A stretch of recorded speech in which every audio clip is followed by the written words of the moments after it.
পবিত্র ঈদ উপলক্ষে শান্তি স্বেচ্ছাসেবী প্রতিষ্ঠানের নতুন বস্ত্রদান শিবির।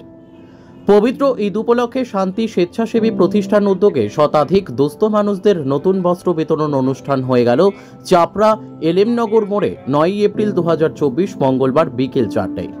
প্রধান অতিথি হিসেবে উপস্থিত ছিলেন BMOH ডক্টর মোজাম আলী শেখ, বিশেষ অতিথি সমাজসেবী অরুণ কুমার চক্রবর্তী, শহীদ শেখ, পাস্কেল বিশ্বাস, অরিন্দম তরফদার।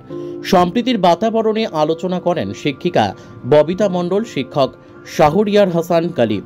এছাড়াও উপস্থিত ছিলেন শাখাওয়াত হোসেন বিশ্বাস, মুজিবুর রহমান, ফারুক শেখ, হাসানুজ্জামান, সোহেবুল ইসলাম হক।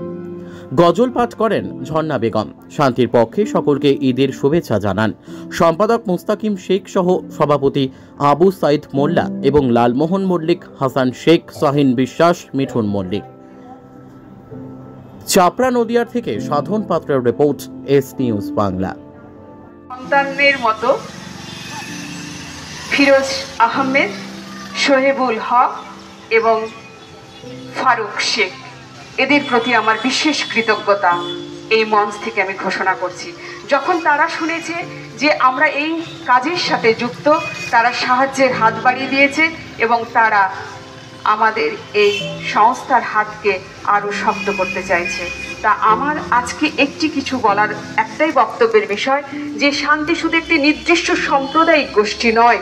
শান্তিতে যেমন একজন শেখ আছে, একজন সাহা আছে, একটা বিশ্বাস আছে, একটা মণ্ডল আছে, একটা চক্রবর্তী আছে, একটা ব্যানার্জি আছে, একটা পাত্র আছে। সব সম্প্রদায় মানুষ এখানে এসে এক হয়ে কিসের জন্য, এর একটা নির্দিষ্ট একটা ফিলোসফি আছে, একটা দর্শন আছে, ইসলামিক দর্শন। সে দর্শনকে কিন্তু আমরা আমাদের মৌলানারা সেটা ধরতে পারে না এবং সেটা নিয়ে কখনো আলোচনা করে না। আমি ছোট্ট করে কথা বলছি কোরআনের একটা কথা। কোরআনে আশীর্বাদ নামাজের কথা আছে, সালাত প্রার্থনার কথা আছে, তার সঙ্গে আশীর্বাদ চ্যারিটির কথা আছে। সমসংখ্যক, ভালো করে বুঝুন, সমসংখ্যক বা চ্যারিটির কথা।